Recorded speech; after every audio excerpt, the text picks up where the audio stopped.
Hey guys, welcome to my point system guide on Dead by Daylight, where I will be explaining the point system in Dead by Daylight, how it works, and how you acquire points in the different categories, and how you also acquire these points and how many you get for doing certain actions in the game.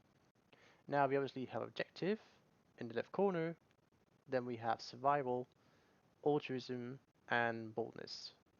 Now starting off with objective. Now objective in the game is defined as the progression towards the escape. Um, so if we start off from the top, I'll just quickly explain what map scouting is. So to get points on this, you need the map item in the game. When you then go around the map and discover generators that have not been started, you will be granted 300 points for map scouting. There are 7 generators in the map, so this can grant you a total of 2,100 points, which is pretty neat.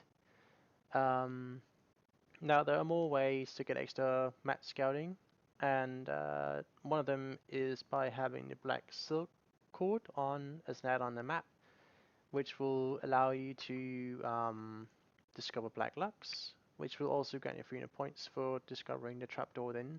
You can also have the add-on known as red twine, which is like this yellow cord, which allows you to see the belongings of the killer, which means you can also scout those then. So that includes traps and hooks.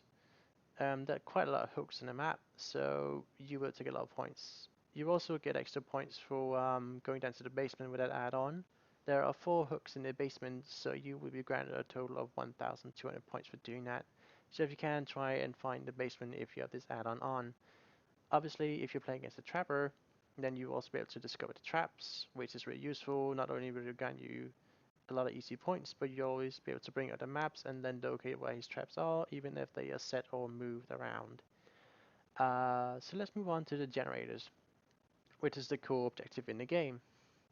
For starting a generator on your own completely, you will be granted 1,250 points.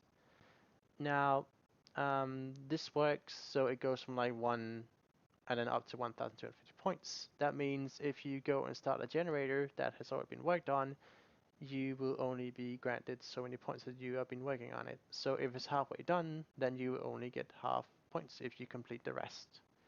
Now, when you work on generators, you have probably already discovered that there are certain things called skill check. Now, there are 2 different ways of getting skill checks in the game. One is good skill checks and one is great skill checks. The good skill checks is simply just hitting the bar at the right time. This will grant you 50 points and also speed up the process, obviously. Um, the great skill check is the little white bar you have to hit, which is a lot more difficult, but it will grant you 3 times as many points.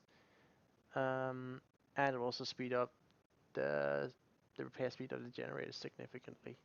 Now you can also get co-op actions on these generators, and that is obviously if other people are also working on a generator with you, so that would be 2 or 3 people. It doesn't matter how many there are, as long as there's at least 2 on it, including you.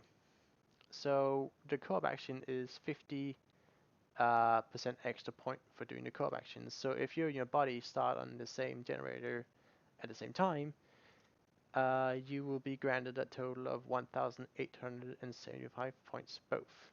So it's not like you can steal points from each other by doing co-op actions. So doing co-op actions is really nice and useful if you want to get more points.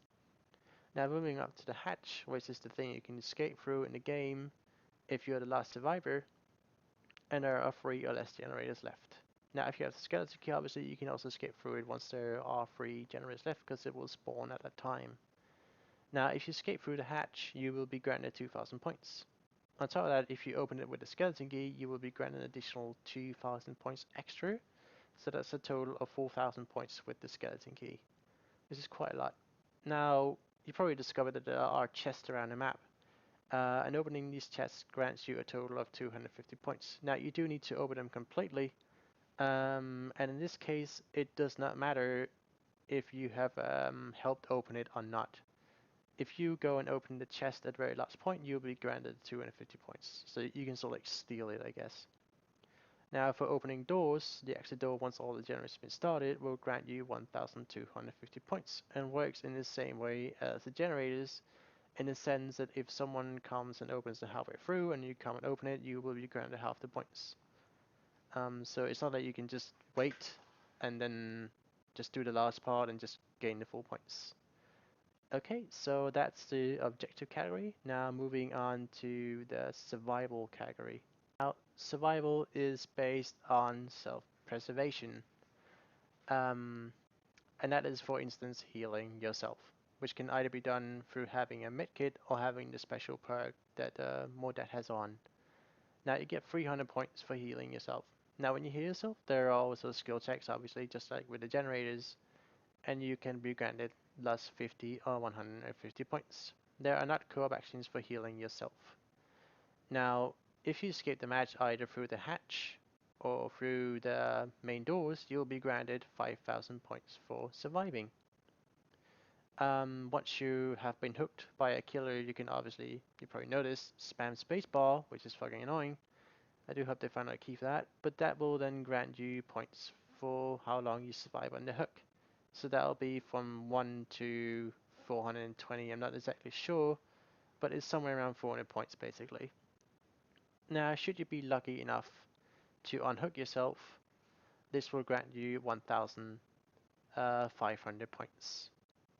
That's about what there is to say about the survival category. It's not much, but yeah, the game's not that much about saving yourself. So let's move on to altruism. Now, altruism is helping others and cooperation. So the first category is reunited, which means that in the beginning of the map, not necessarily in the beginning of the map, but if you encounter another survivor and you walk up to them that you have not seen before, you will be granted 200 altruism points for you not reunited.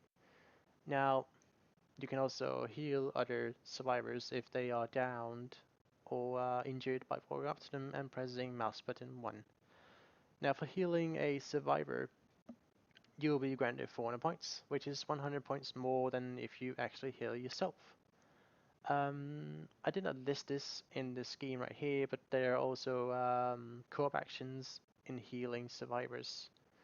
And that is also 50% plus. So if you and your teammate both start healing the same person at the same time, uh, from the very start to the beginning, you'll be granted 600 points instead of 400.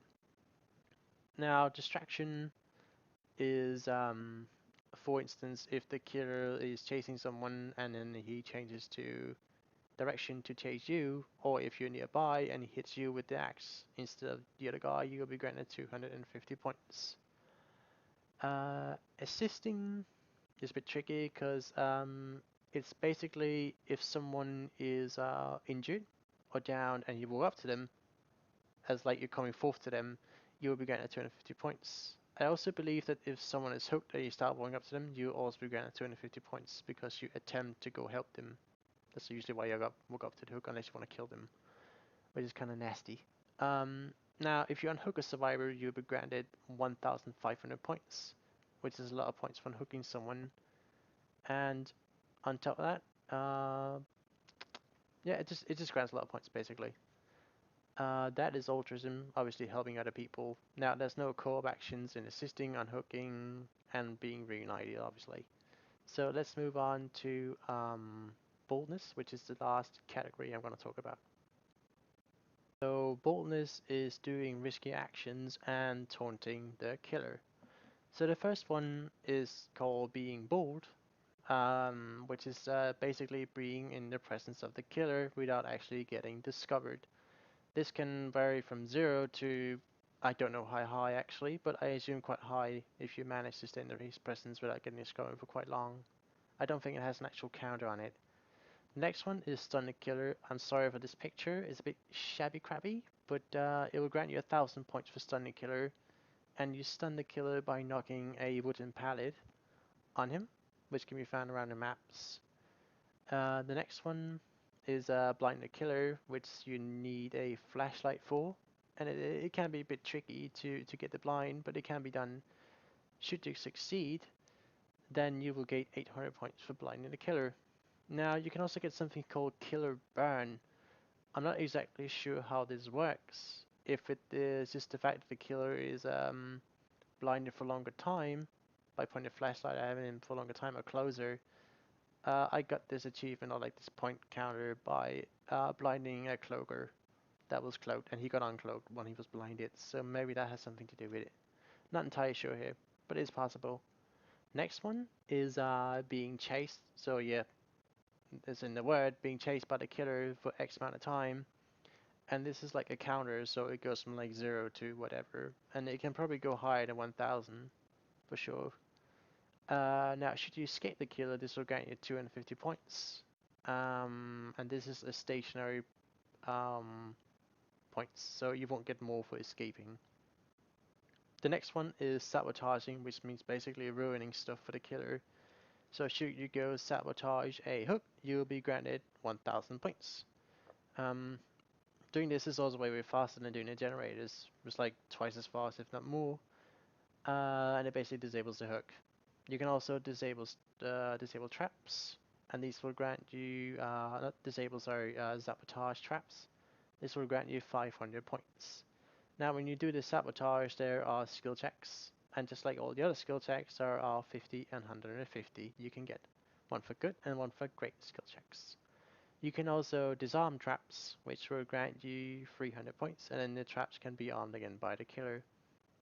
Thanks for watching, guys. I hope this sort of clarified a bit on the point system and how it works. Oh, just quickly, you can max get 8,000 points in each category. After that, I'll just go like with a max icon on it. But yeah, I hope you enjoyed this. It took quite a while to make. But yeah, I hope this will clarify a few things and how this system actually does work, because there's no tutorials on any of this. The developers did talk about making one, but meh. They decided, fuck you guys. So I decided to make one, and I hope this helped you guys. Have fun.